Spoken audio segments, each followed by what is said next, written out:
Hello दोस्तों, welcome to investment planning services. आज हम बजाज फिनसर्व के लार्ज कैप करके जो इन्होंने नया इन्फो लॉन्च किया है उसको डिस्कस करेंगे।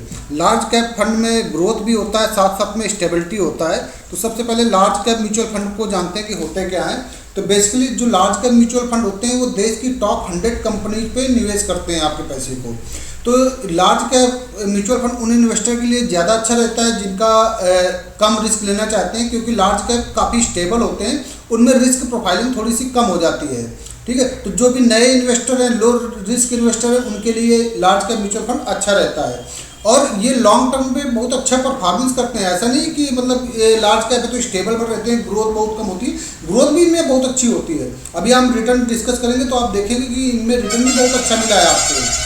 ठीक है, और इनका रिटर्न जनरली क्या होता है कि स्मॉल कैप मिड कैप के कंपेयर में मॉडरेट रहता है, थोड़ा सा कम रहता है, लेकिन इनमें लिक्विडिटी का रिस्क नहीं रहता है। जनरली क्या होता है, अगर कोई स्मॉल कैप आप म्यूचुअल फंड पे पैसा लगा रहे हैं, अगर सब लोग निकालना चालू कर देंगे तो क्या होगा कि म्यूचुअल फंड के पैसा ही नहीं दे पाएगा आपको। ये भी एक प्रॉब्लम आ जाती है लिक्विडिटी की। ठीक है, लेकिन वही चीज़ अगर लार्ज कैप में होता है तो लार्ज कैप में लिक्विडिटी की कोई प्रॉब्लम नहीं रहता। ठीक है, क्योंकि वो उन स्टॉक को बाई और सेल काफ़ी ज़्यादा होता रहता है, तो इसमें लिक्विडिटी का कोई रिस्क नहीं रहता, कभी भी आप पैसे को रिडीम कर पाएंगे। ठीक है, म्यूचुअल फंड कभी आपको मना नहीं कर पाएगा। बात करते हैं types of large cap fund. तो बेसिकली दो टाइप्स के कोई भी म्यूचुअल फंड होते हैं, एक्टिव मैनेज्ड होते हैं, पैसिव मैनेज्ड फंड होते हैं।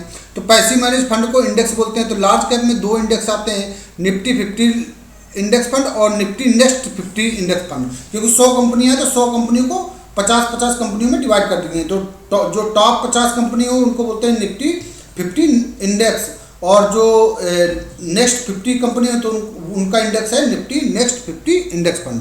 ठीक है, और दूसरा लार्ज कैप के लिए इंडेक्स फंड होता है सेंसेक्स 30, इसमें 30 स्टॉक्स होते हैं। ठीक है, निफ्टी 50 में 50 स्टॉक होते हैं, इसमें 30 स्टॉक्स होते हैं। तो इस टाइप से चलता है।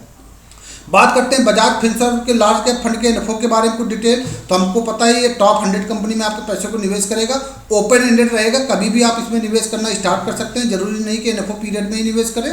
बेंचमार्क जो इसका रहेगा निफ्टी 100 टोटल रिटर्न इंडेक्स रहेगा। ठीक है, इसी को फॉलो करेगा। ये एक्टिव मैनेज फंड होगा, वेरी हाई रिस्क कैटेगरी का फंड रहेगा।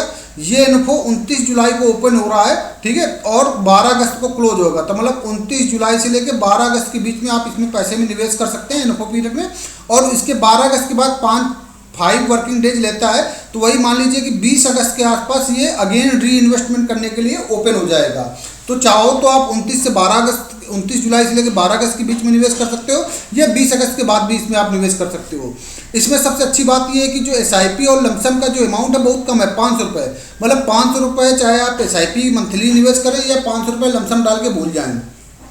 लेकिन इसमें एक थोड़ा सा एग्जिट लोड है 1% का। अगर आप 6 महीने से पहले पैसा निकालते हैं तो चाहे SIP करिए चाहे लमसम करिए, ठीक है, लेकिन अगर आपका पैसा 6 महीने से पहले आपका रिडीम हो रहा है तो आपको 1% का एग्जिट लोड देना पड़ेगा।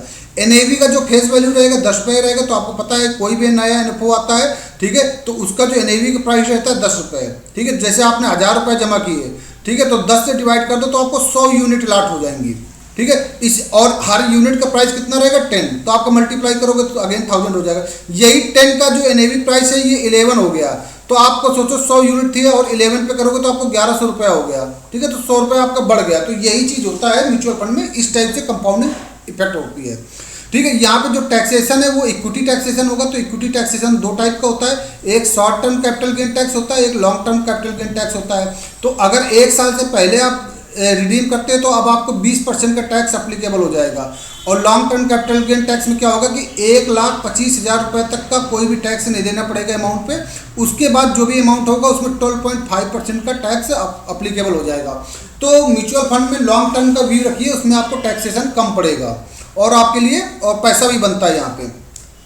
सिमिलर लार्ज कैप फंड की बात करते हैं तो बंधन लार्ज कैप फंड है, इसने 1 साल में 37% रिटर्न दिया। देखो ना, इडेलवेस्ट लार्ज कैप 33% का, HSBC लार्ज कैप 34% का, निप्पॉन इंडिया लार्ज कैप 38.5 का, टाटा लार्ज कैप ने 35% का। तो लार्ज कैप फंड भी आपको रिटर्न बहुत बढ़िया देते हैं, ऐसा नहीं कि लार्ज कैप फंड रिटर्न नहीं देते। और देखिए ना, सब में 12% से ज़्यादा रिटर्न है। ये जितने मैंने फंड लिए हैं लार्ज कैप कैटेगरी में, सब में 12% से ज़्यादा रिटर्न है ओवर द 5 ईयर। ज़्यादा से ज़्यादा टाइम ड्यूरेशन में अगर जो फंड जितना ज़्यादा रिटर्न देते हैं उतना अच्छा रहते हैं। तो 18-19% का रिटर्न दे रहे हैं आराम से। ठीक है, तो ये फंड आपके लिए लार्ज कैप बहुत बढ़िया रहते हैं। कम रिस्क पे और आपको अच्छा रिटर्न दे रहे हैं। ठीक है, इनमें रिस्क भी कम है और रिटर्न भी बढ़िया मिल रहा है, तो और क्या चाहिए। ठीक है, तो आप देख सकते हो बाकी के भी रिटर्न आप कैलकुलेट करके देख सकते हो कि कितने अच्छे फंड हैं। तो Bajaj Finserv large cap fund में आप निवेश कर सकते हो स्टार्टिंग से, या इनमें किसी फंड में भी आप निवेश कर सकते हो। ठीक है, ज़्यादा जानकारी के लिए आप मुझसे कांटेक्ट कर लीजिए। चैनल को लाइक और सब्सक्राइब जरूर करिए। Thank you very much.